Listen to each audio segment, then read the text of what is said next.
Blog Talk Radio. Hey everyone. Welcome to another episode of Infinite Universe Radio, where everything is possible within, of course, an infinite universe. And on the show in which we openly acknowledge and embrace that fact.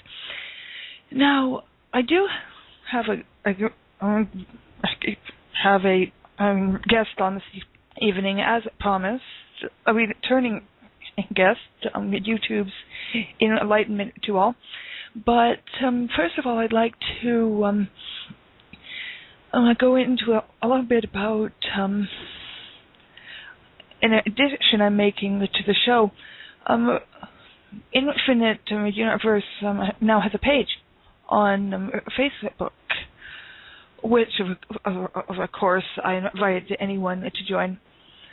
And I like the show. On the show page on Facebook, you can easily find it by doing a search for Infinite Universe on the Facebook main site. And that's where you will, from now on, be able to find all the updates on the show, information, relevant, fun stuff, all that exciting news, guest info, reviews, any comments people make. And, of course, you're welcome to comment, and I'll write back. So, on the same related note about the Facebook page, today, actually, I was at work and I decided, rather than today, with 5 hours to spare, that I'm going to make a change. I suppose more of an addition to the show to make it a little more interactive in the weeks that we're not in a week we're not on, in the days between, and all that. And I decided that I would like to pose a question on air every episode, and invite listeners and followers to comment to the question, which will be posted on the radio show's Facebook page. So that, of course, is all the more reason and incentive to friend the show and like it and subscribe on Facebook.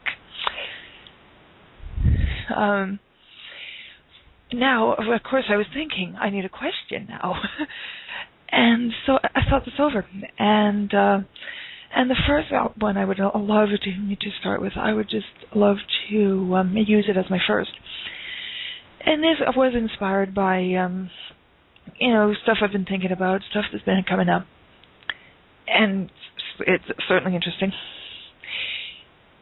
If something is never going to get you ahead in life, if you're never going to get promoted, you're doing what you're doing at work, if you're never going to, say, win the marathon when you're training for whatever, if something can never truly succeed, is it, in your mind, worth doing? Why or why not?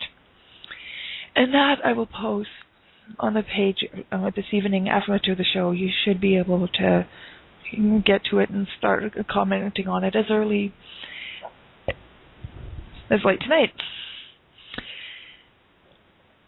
And another big piece of news, and I know this is not huge news. I know that it's something that you're going to hear, and probably there's somebody out there rolling his or her eyes and shaking his or her head and wondering why this is so exciting. But this is exciting because, as many listeners have heard, hosting in radio has been a lifelong dream of mine since my early teenage years. And here we go, our big news.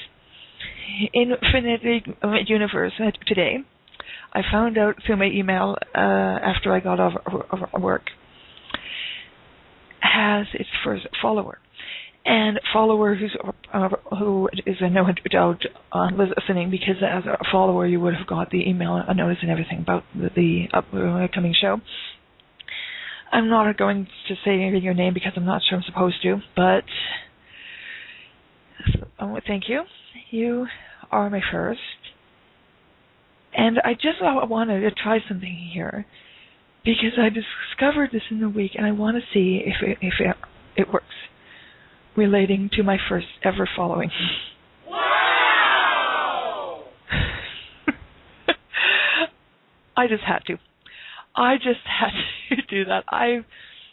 I discovered sound effects the other day, the sites with public domain sound effects, and I've decided to start using a bit of it at various points in shows pertaining to various comments, bits of news, and what have you throughout the shows, just for fun. Because, as you know, it's all about having fun. Now, this evening,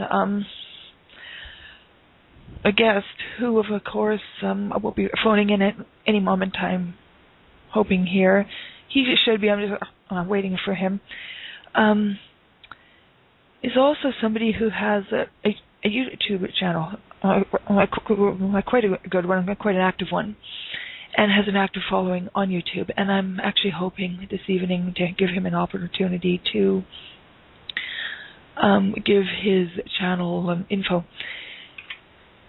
because I'd really love to help him out.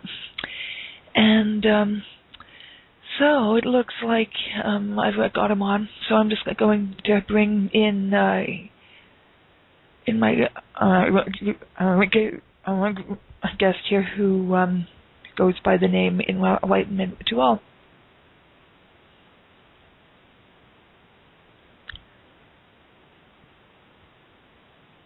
And I don't know what is going on here. Okay, I believe I've got it. I'm sorry, I'm having minor issues. Hello.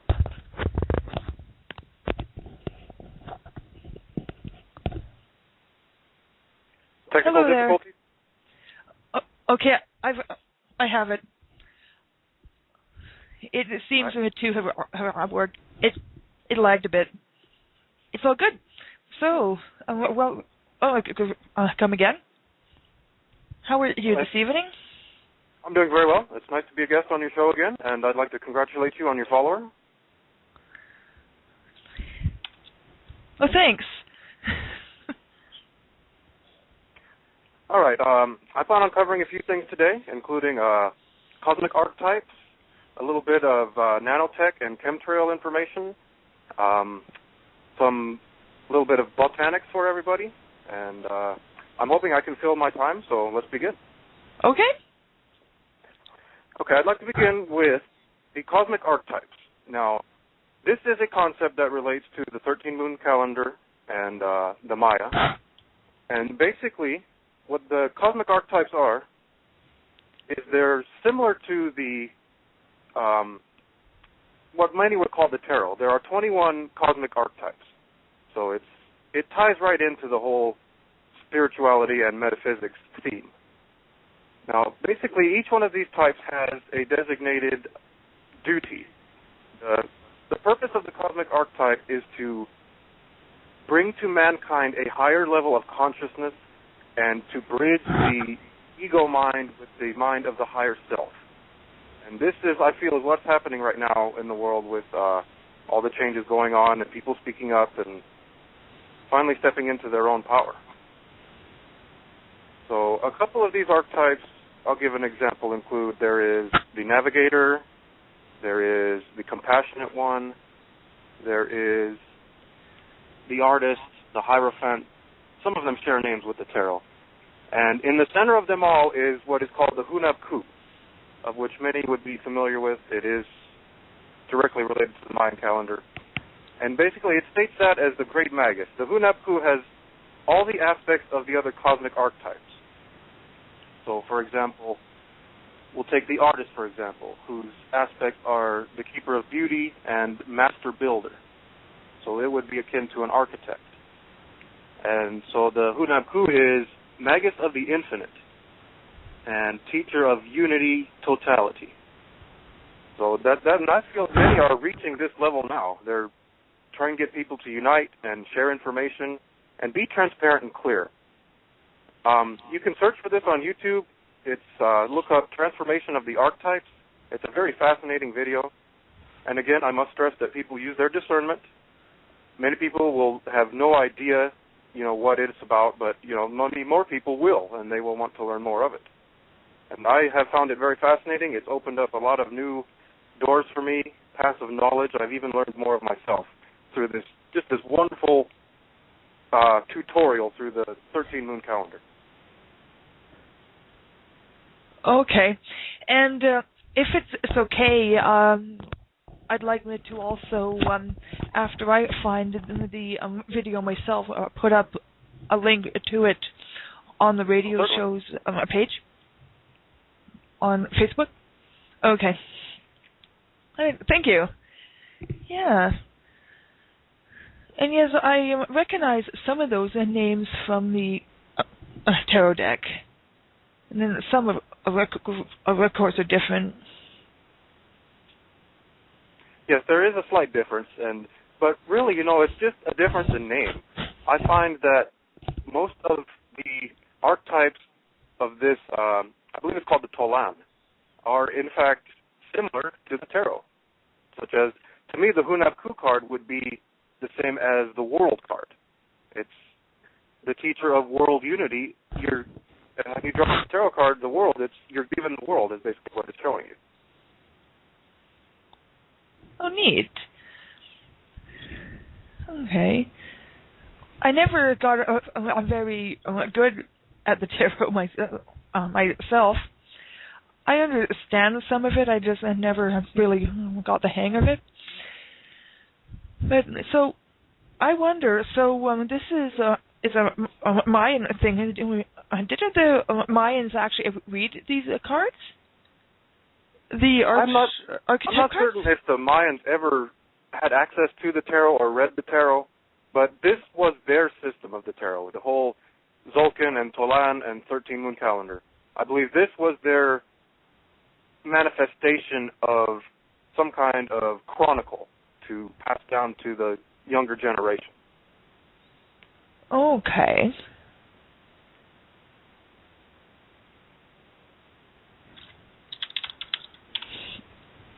And another fascinating aspect is that this claims that this is the year of Quetzalcoatl, which is sun god, and it's many different things under many different religions. And that's part of the game that they try to get you to play is, it cannot be this because it's a different name. Throughout history, you will find that it's just the same entities, the same people, just different names, slightly different adventures. That's all it is. Oh, yes. Oh, and that is the same thing with him, too. I was actually meaning to maybe ask or maybe point out to somebody in the know. I'm not sure.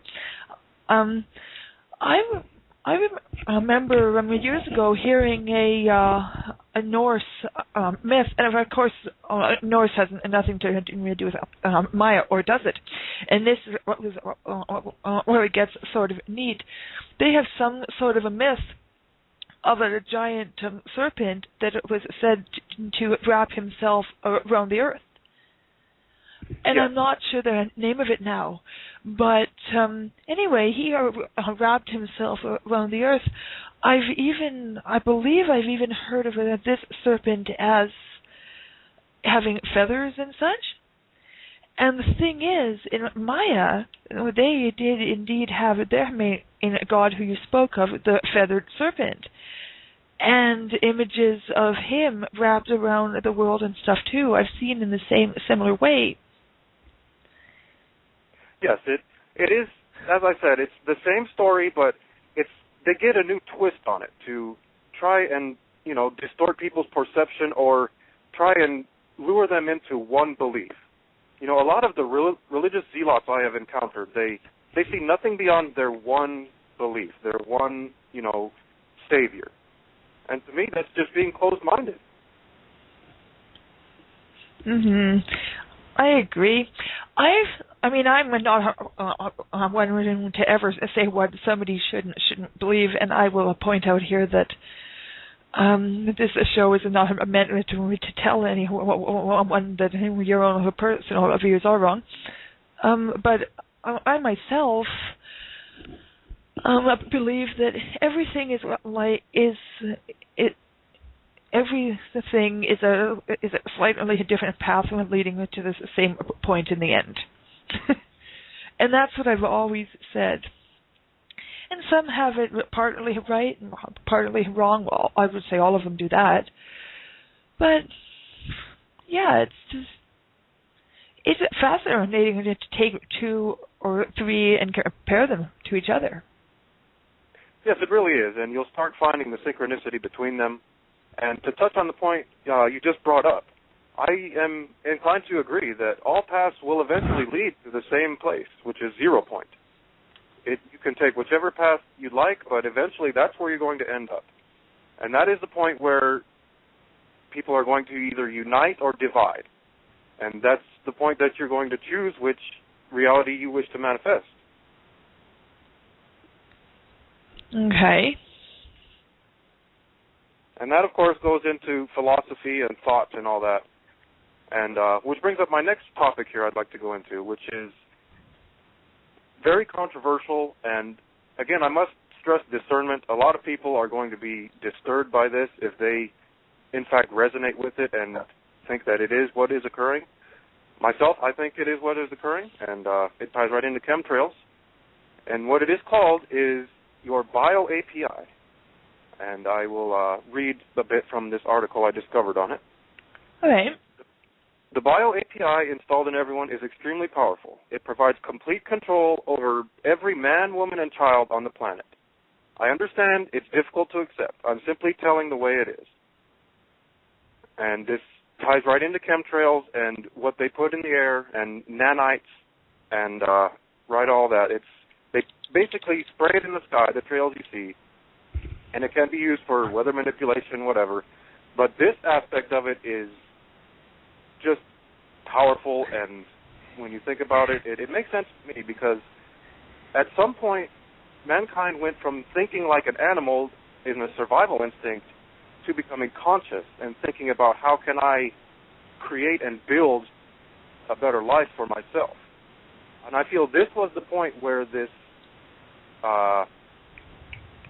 consciousness stepped in. This is how we gained consciousness, was through the atmosphere and through what I come to call as keepers. And in my studies, most everyone on this planet has a keeper that they're either aware or unaware of. Most are unaware. And basically what this keeper does is they monitor you throughout your life, your entire life, via these nanites. And they can, in fact, broadcast dreams and thoughts to your brain to guide you in a certain direction or to help you or hinder you depending on what they wish to learn. So basically we're like guinea pigs.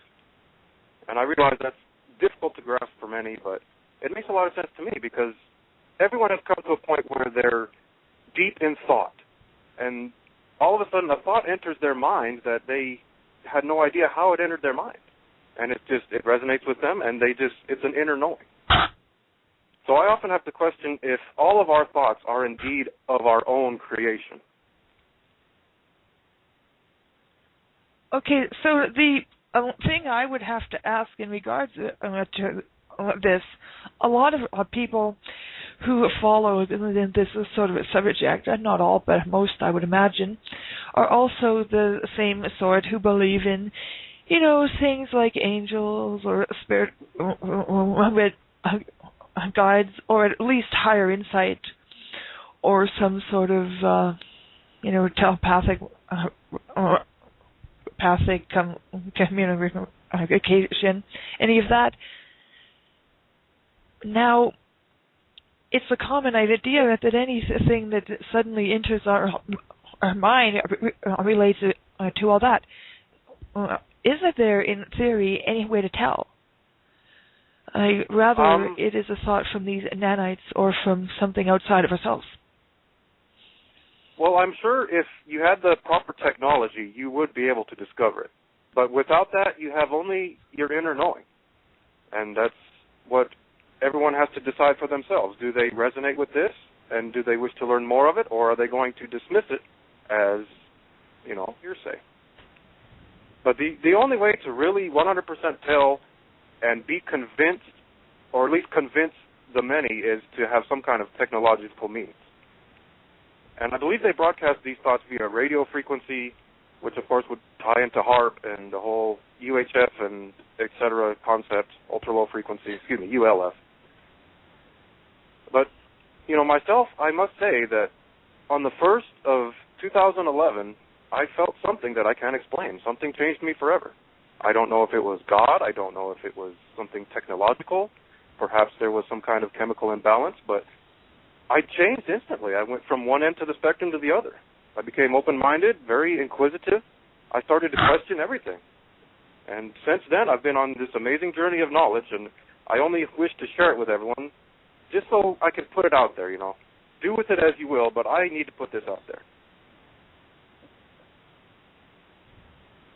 Right. Okay. And you said this ties into chemtrails? And for anyone who's unsure, I'm not sure how many there are who are still unsure of this subject, but never say never and never be shocked. Chemtrails would be the big, fuzzy, fluffy cloud things trailing behind aircraft up in the air, except that they don't fade within seconds, like the ones we always used to see. Yes, that's correct. And everyone thinks that it's just fuel. Well, most people, they say, oh, that's just jet fuel. But there is scientific proof that there is more than jet fuel in these chemtrails. There's aluminum, and there's barium, and there are nanofibers, which more and more people are now discovering that a lot of people's bodies are rejecting, and they diagnose it as Morgellons disease, of course. Mm-hmm.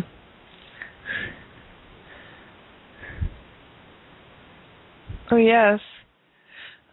So the relationship, though, between the chemtrails and the, as you called it, the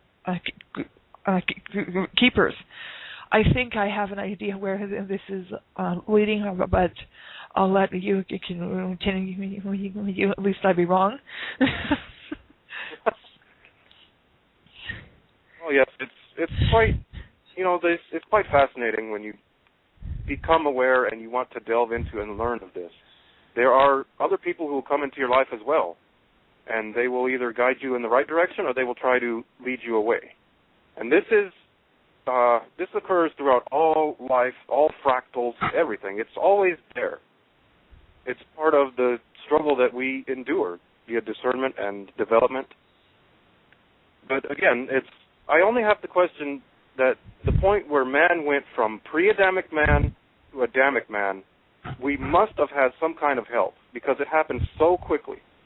And I actually feel like that's what's happening again now. Things are manifesting so quickly now. There's been such a boom in technology and spirituality and alchemy and everything of that aspect. And it just completely reminds me of way back when we started to think about how man can take control of nature rather than nature controlling man. Mm-hmm. And we see that manifest often nowadays with dams and all the pollution going on. Man has become oblivious to nature. It's gone too far toward one direction. We need to balance it out again.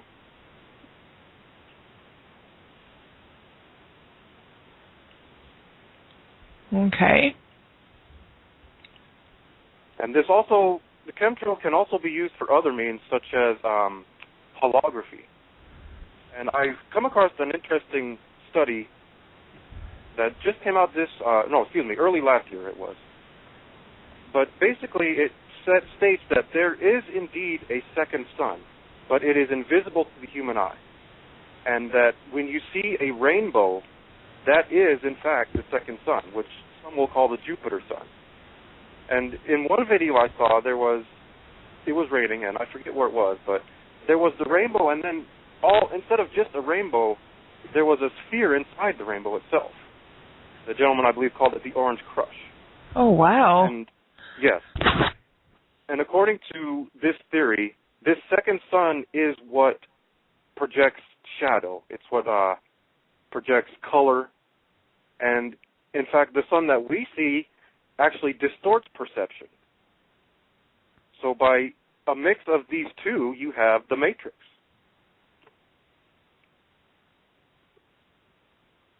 Okay. Yeah, it's difficult to grasp, I understand, but it does make sense to me given my studies.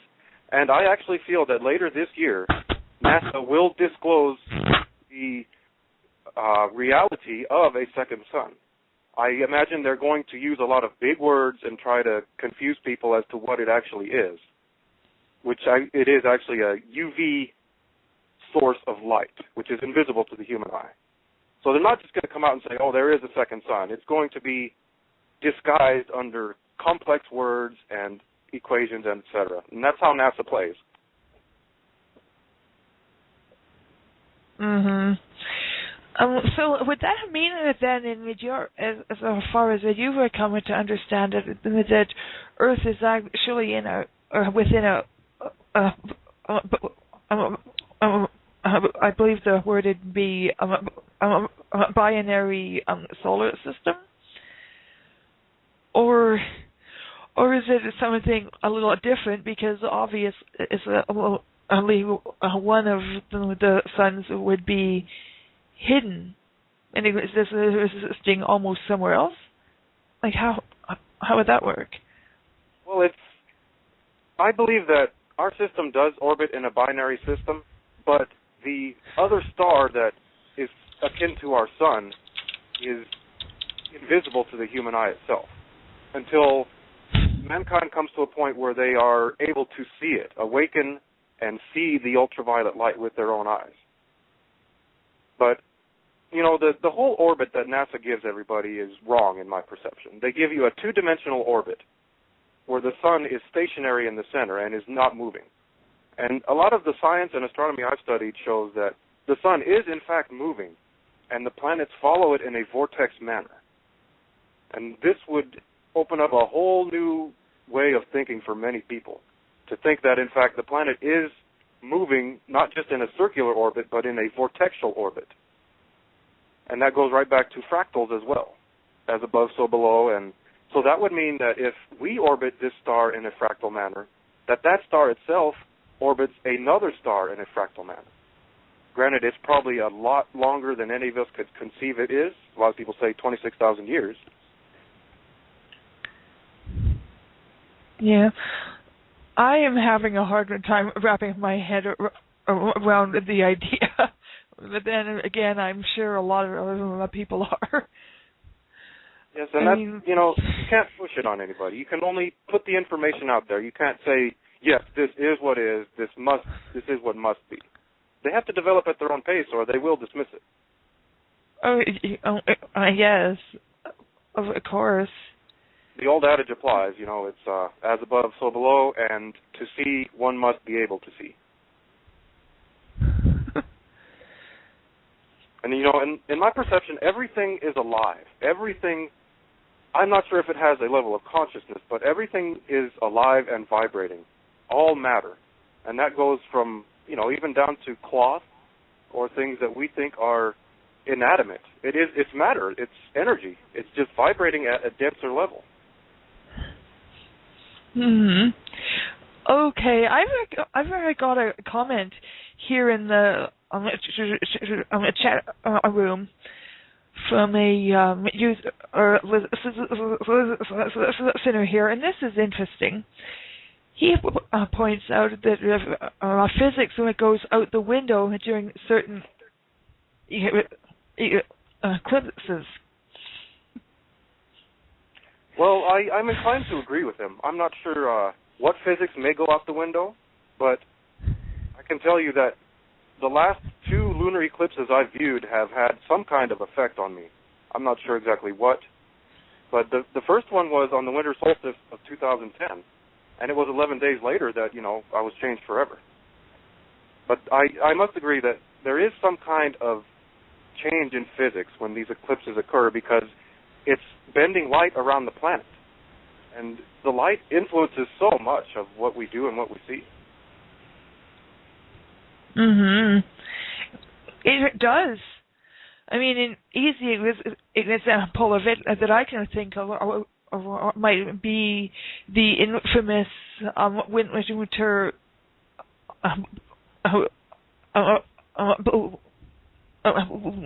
blues many people have. Seasonal depression from a lack of sunlight and the long night hours. So that it is making some sense.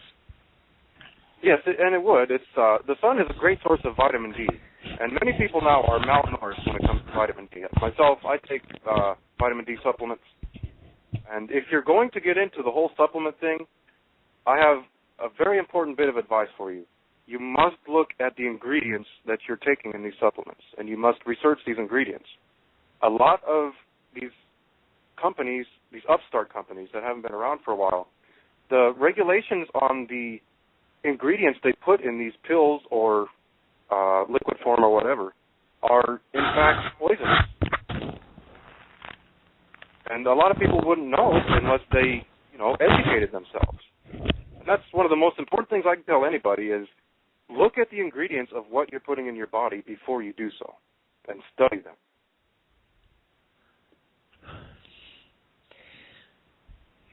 I think that for most, it's assumed that I myself would be under this same assumption that if it's sold as a supplement, it's there for past the FDA, and that makes it safe. Although given the history of the FDA and the pharmaceutical industry to begin with, I understand your logic there and concern for the whole matter. Yes, and the FDA approves a lot of things that are not good for you. It's part of the whole corporate conspiracy and et cetera. I'm trying to stay away from conspiracy today, but when you get into these subjects, it always surfaces. There's always some form of conspiracy going on. It's just unavoidable. Oh, yes. Because the information is being suppressed. It is. There's no doubt about it. Oh, yes. All these unavoidable issues have a way of ripping up on us, I would think, wouldn't it? Okay.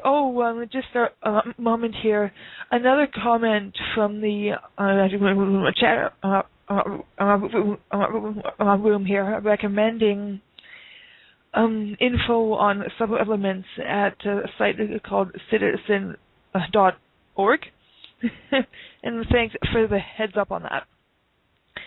So if anyone has any interest in that, check out citizen.org for information on medications and supplements.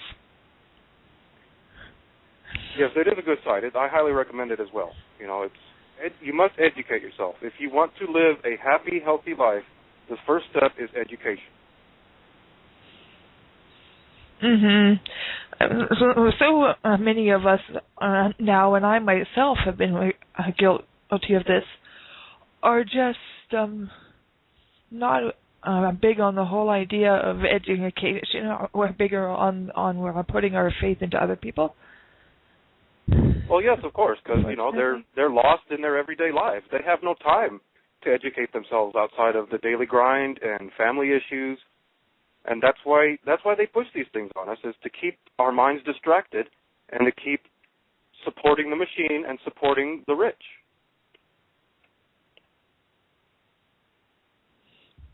Mhm. And again, that makes sense as well. Yes, it's all alchemy is the whole supplement deal, and biology. It all ties into alchemy. The alchemist knows that he should study that which he puts in his body, or that which he is creating. Mhm. And that'll bring me into botanics, and I'd like to go through a couple quick things on that.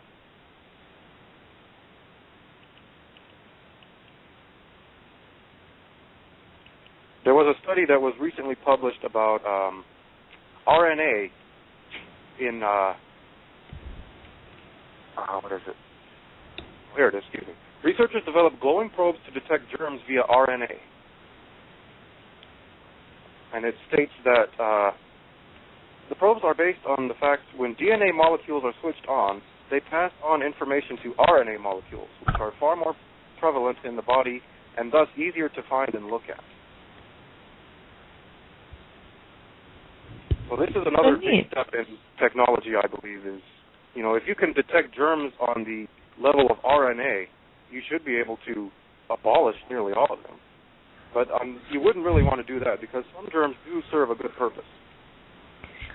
Oh, yes. Some, I believe, help us to build our immunity to more serious germs that may be out there. Yes, that's correct.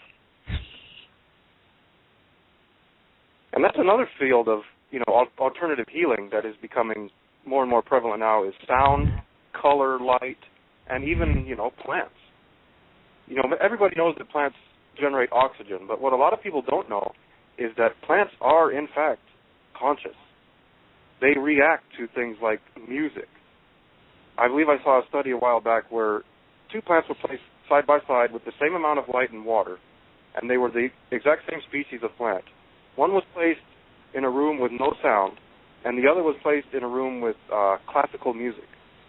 And I believe it was 4 months later that the plant with the classical music showed so much more growth and just everything that was so far more advanced than the plant that was without sound. Oh, wow. And my mother used to always tell me to talk to my plant, and I wonder now if maybe she was onto something back then. I'm certain that she was. A lot of botanists I know, they love to care for their plant. They speak with it, they sing to it, they have music playing for it, and the plant thrives. Oh, neat. That's a really interesting idea. Yes, I have this dream of, a utopian society where all is just as close to perfection as you can get it. And it's really not that far-fetched of a dream. We just have to get everyone working together.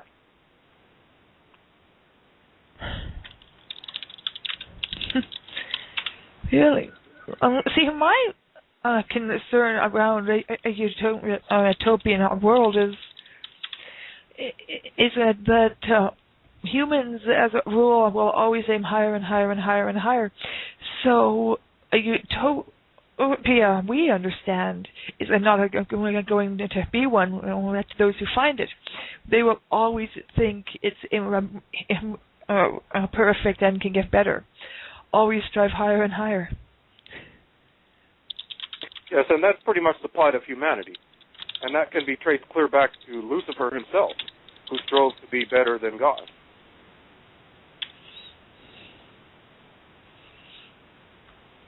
Mhm.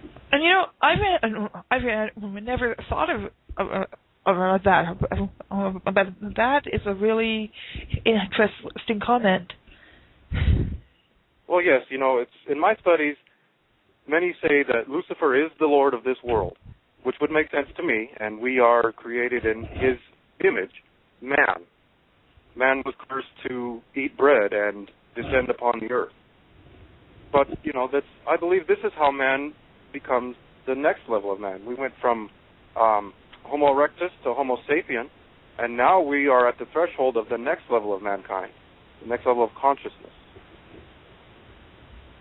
And I believe that man will always strive to be better than anything that is he can be. That's what forms infinity itself. If you have reached the pinnacle and perfection, there's nothing more to do, because the man who has everything desires nothing but to start again. Mhm. Oh yeah, it's all about aiming higher and higher and higher and higher, and finding out that you never hit the ceiling. And that way, I find to be half the fun of it all myself, is that aiming higher, but that's a whole other issue, a whole other subject. Yes. And, there's a lot of people now who are becoming aware of these channelings and these blogs from the, quote, Galactic Federation of Light, unquote. Now, myself, what they present to us, I believe, is, pious and just. They seek to abolish money. They seek for peace. They seek for, unity. But a lot of the things they have stated have yet to manifest, and this has a lot of people losing faith. But, my faith has remained, because I've had too many experiences that I cannot explain what was going on. I have no foundation to explain why it occurred, what it was that I saw, so my mind remains open to this. And a lot of people will demonize them right away. But, I have to wonder, it's just a constant mystery Babylon. There's always a riddle. There's always something to ponder upon. Mhm. Oh yeah. So, if I may ask you, actually, what are your thoughts on this? On the federation of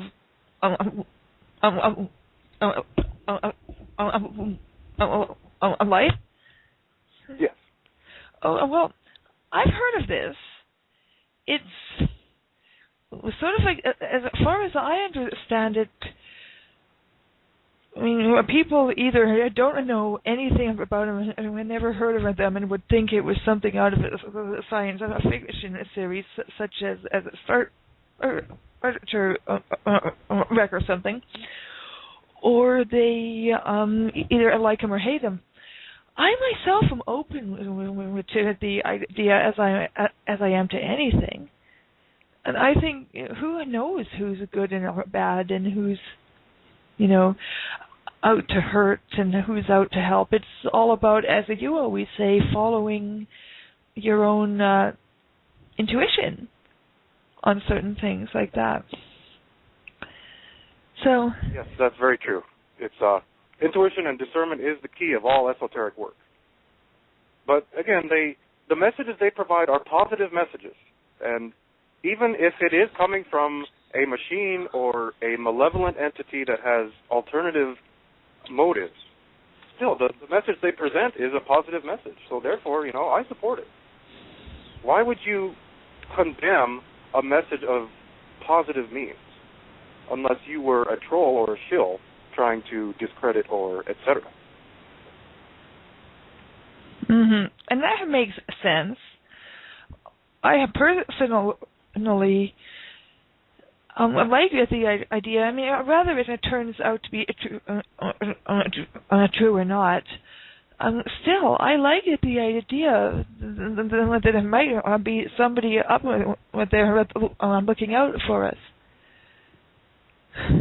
Well, myself, I have no doubts that there is some kind of extraterrestrial entity. I mean, there has to be. Given everything that has occurred and will occur, there has to be something that's watching us. Oh, yes. I agree. I think that there's just so much on Earth that we will never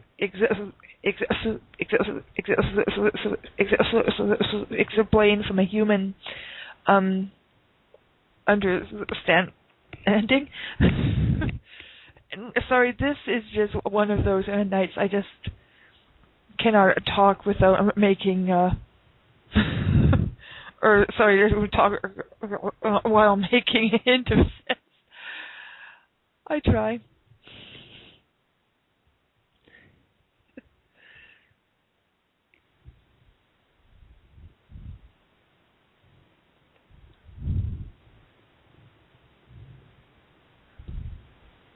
Hello?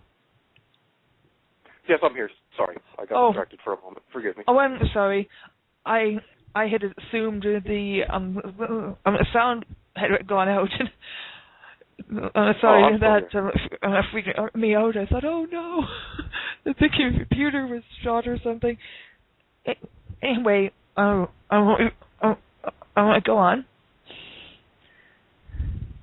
Okay, well, let's move on to another aspect I'd like to cover, which is electromagnetism. Okay, given my study of electromagnetism, there is a positive pole and a negative pole. And it's the balance between these two magnetisms that forms matter. You have a combination of positive and negative energy. So you have the magnetic ley lines of the Earth where they intersect. There has been lots of strange phenomena recorded in those areas. I believe one is just off the coast of Washington State. And you don't hear about that one very much, but I have read tales where there have been lights in the sky and lights seen from under the water. But I have no doubt that these ley lines of the Earth, where they intersect, there is some kind of electromagnetic charge there. And as I stated in my last interview with you, you can also, with the right machine and technology, you can alter the state of matter if you're at the right intersection of these ley lines.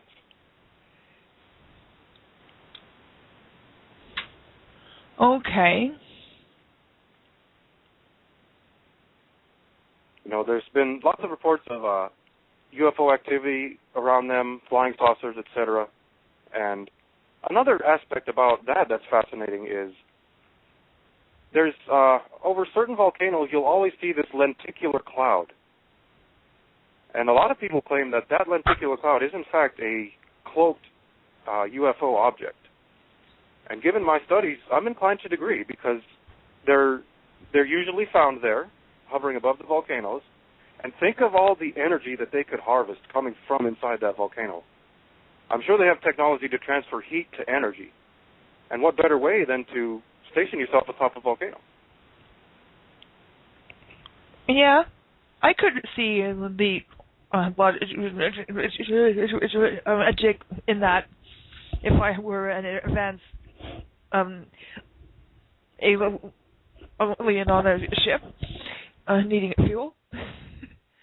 And there's also other strange phenomena, like when the volcano erupts, often you'll see lightning above it. And I've yet to find a study that can confirm why there is lightning that strikes these volcanoes when they erupt. I keep looking, but I find nothing. If anyone has an answer, please call.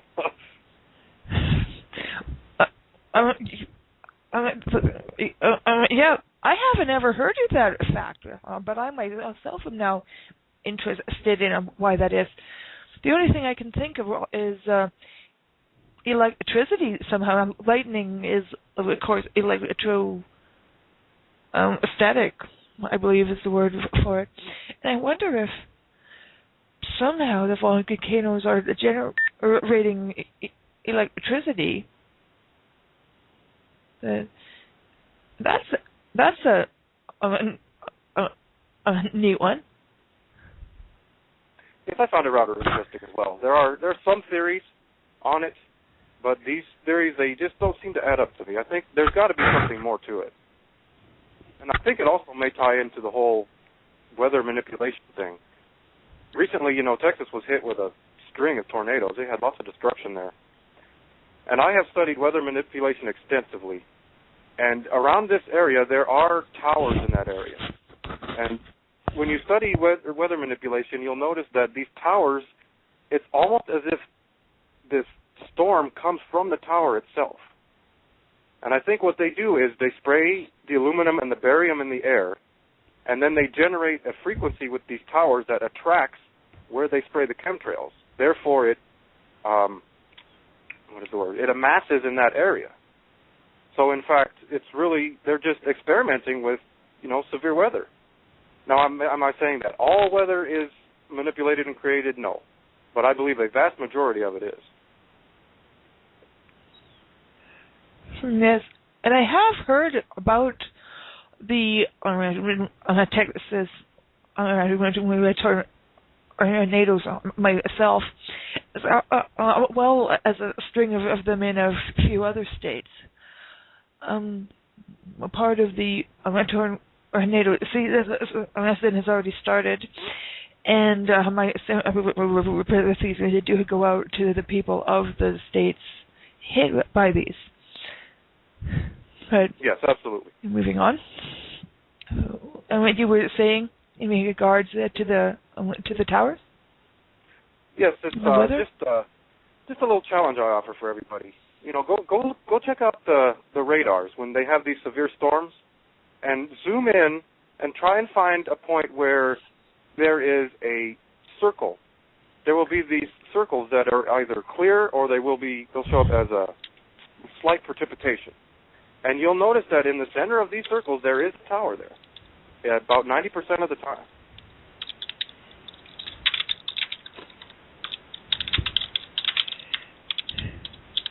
Oh, wow. That's sort of a scary thought when you think about it. And yes, one of our guests here in the chat room has brought up an excellent point here. DNA could be a universe or multiverse all of its own.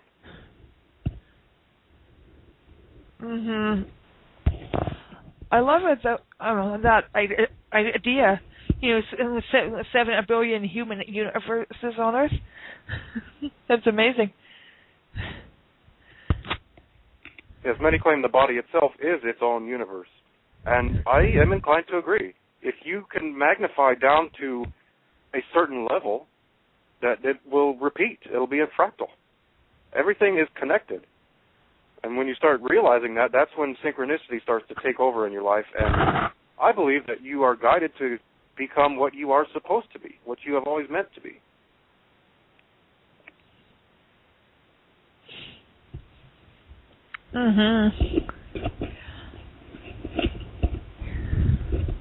Oh yes, I've even had days more recent, than ever, in which things just sort of fall into place.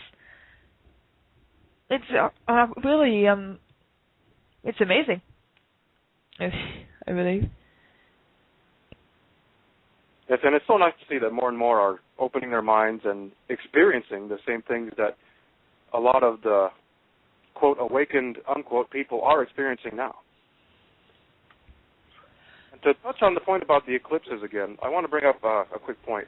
There is going to be a very rare solar eclipse this year. I believe it's happening on May 20th, and it's an annular solar eclipse.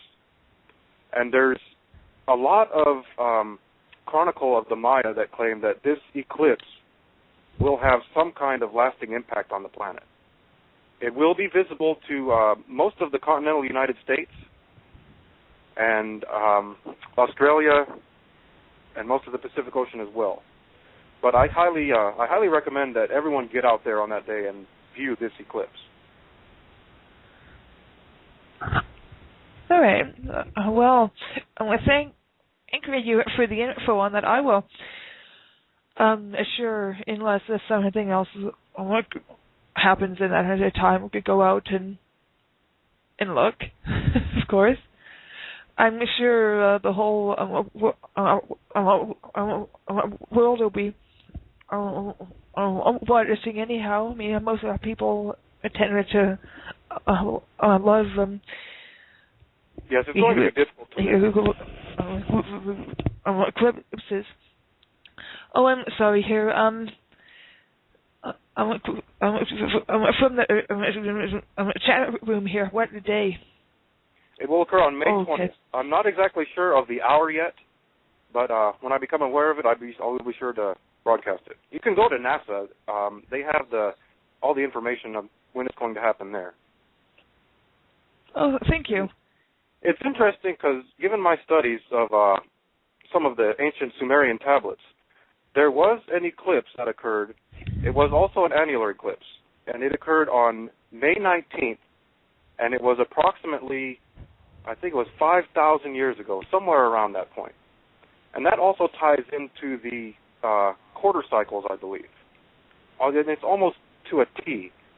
And what the Sumerians claimed happened when this eclipse occurred was the Quetzalcoatl returned, and what many would call Jesus Christ now would return. So, will it happen now? Who's to say? But I just thought that it was very interesting that this very same eclipse occurred, and it was on a very similar path, except it crossed the Atlantic then, and now it's crossing the Pacific. That is highly interesting. It'll be neat to see what, if anything, comes of it, for sure.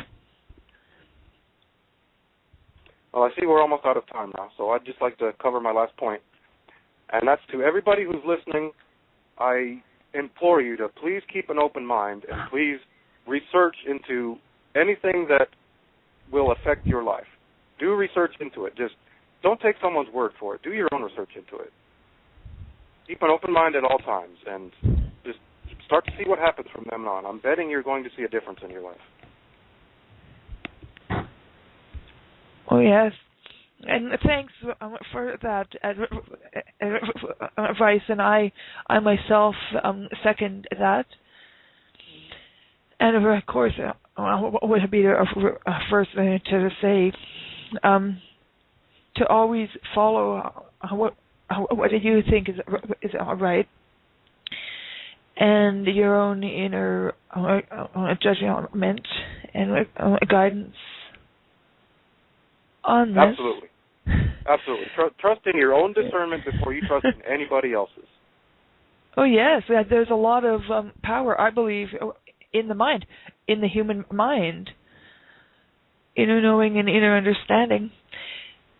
And I, for one, am starting to get in touch with mine again. And that is a very positive note with which to wrap up.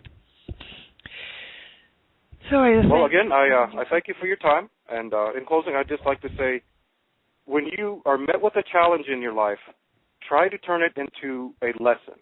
Take a negative and turn it into a positive. Just because it will serve you well. You can view it as, oh, this is terrible, this is a terrible lesson, or you can view it as a learning experience and how you can use that knowledge to prevent it next time. So that'll be all from me, Miss. Again, I thank you, and I hope you may have me back on your show again soon. And it's been a pleasure. Likewise, and thanks for your time as well. And thank you, everyone, for tuning in.